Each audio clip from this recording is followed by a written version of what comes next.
Support for this video comes from Manscaped, the global leader in men's below-the-waist grooming.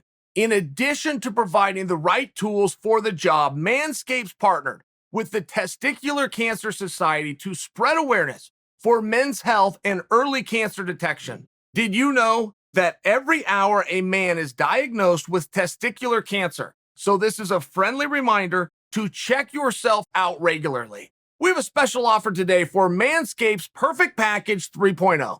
You'll get their electric trimmer called the Lawnmower 3.0 with skin-safe technology to reduce cuts. The Crop Preserver and Crop Reviver will help you feel fresh, and their anti-chafing performance boxers keep everything in place. Manscaped's available in the US, Canada, the UK, and Australia, New Zealand, and the EU. Get 20% off plus free shipping by going to manscaped.com/Chael or click on the link in the description below. How big of a deal is it that Oscar De La Hoya was intoxicated on a live broadcast while seeking a privileged license to return to the ring himself? I will tell you right out of the gate, you're likely making something out of nothing. Is there a relevance to where that can be problematic for Oscar? Yes, absolutely. Now, you have 50 different states in this country. There's a number of states that are going to license anybody for anything if they can even smell money. That's okay. But now you're limited to having to go to those places.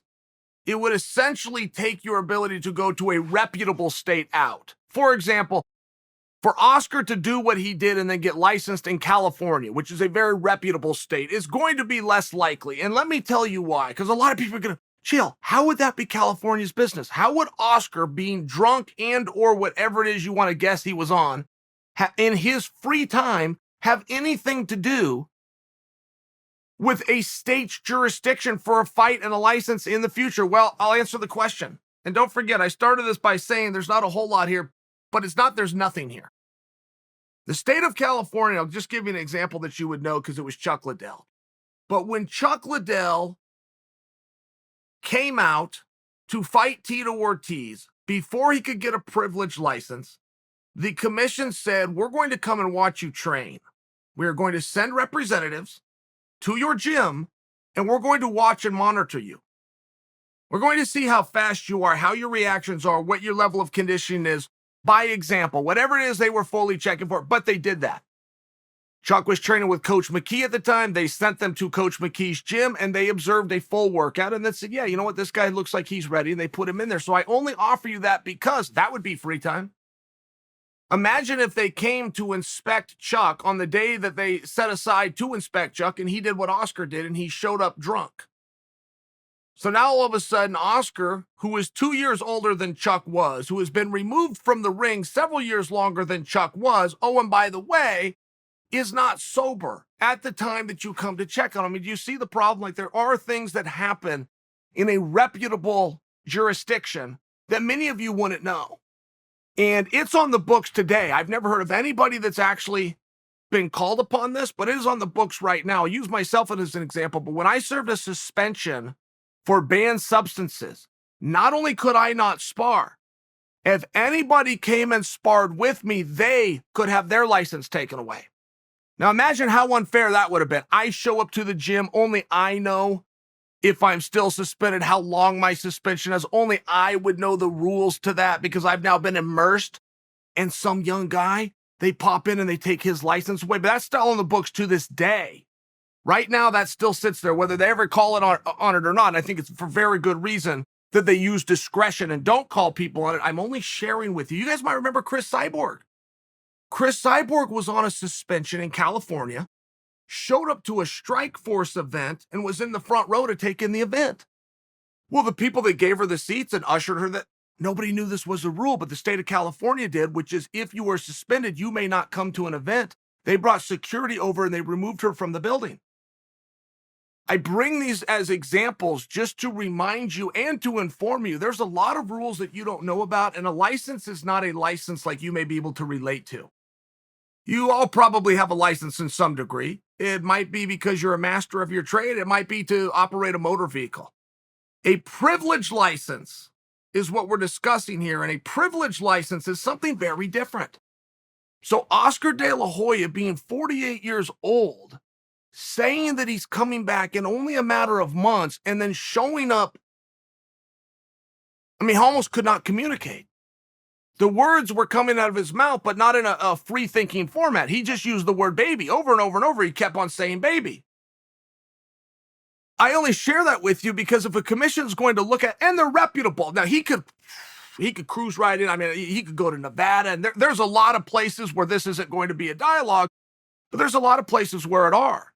There's a lot of places where it is. We're going to say, hey, wait just a second. We haven't seen you, and we're going to show you the same respect as we showed other guys, which is we are going to give you the benefit of the doubt. We're going to assume that you are an expert on this. We're going to come out. We're going to watch you train. We're going to see you get a couple of miles in, get some rope in, see how your handwork is. We're going to assess it, and more likely than not, we're then going to sign off and rubber stamp this thing because ultimately we take guys at their word. And if a guy says that he's ready, and if a guy says that he can do it, we trust him. But just imagine now that you have the information that I just brought to you. Many of you may not have known that about Chuck, or maybe you didn't know the Cyborg story, or maybe you didn't know what I had to deal with when I went through a suspension and the jeopardy and subjectiveness that I could have put a training partner through who was just trying to get through his workout. But now that I've armed you with that, imagine if the day the commission elects to show up to take in a workout by the Golden Boy and he shows up stoned like he did on Saturday night. I'm offering for you because I think this is a real thing, and I think this was a real blunder, and I think this was a real mistake. It was a real media opportunity with what now we're told is as many as 1.5 million. And by the way, that's buys. Think of yourself. When you watch a fight, do you watch it alone? Just think of yourself. No, of course you don't watch it alone. How many people do you watch it with? Is it the neighborhood? Is it a full party? But I mean, think of that. Whatever that number is just for you personally, then times that by 1.5 million. Okay, there was a lot of eyeballs.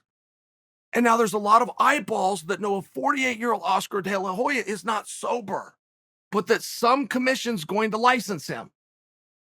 It just becomes problematic, and it becomes a problem in an area that never needed to be. Nobody needed Oscar at the desk that night.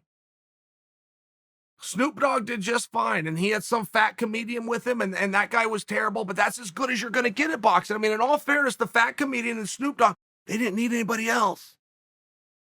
So they then decide in the show sheet and the rundown that they're going to bring in the Golden Boy to announce his fight. He had no announcement. He had no opponent. He had no weight class. He had no date. Of the story of the 5 W's of who, what, when, why, and where, Oscar succeeded at none of them, and somebody with Triller who witnessed him in the back still said this is a good idea to send him on the other side of the curtain, right? You got to wonder who's watching the shop. When the inmates are running the asylum, where was the adult in the room? And I realized there was no adult that we saw on television. I'm well aware of that, but somebody behind the curtain who is the one that gets the check for the 1.5 million buys, right? Askren's going to get a fraction, and Paul was probably a little smarter at doing it. I'm only sharing with you. Somebody somewhere is getting that in a decision-making capacity, and this person is so absent that they sent a stoned Golden Boy in front of the world not to make an announcement.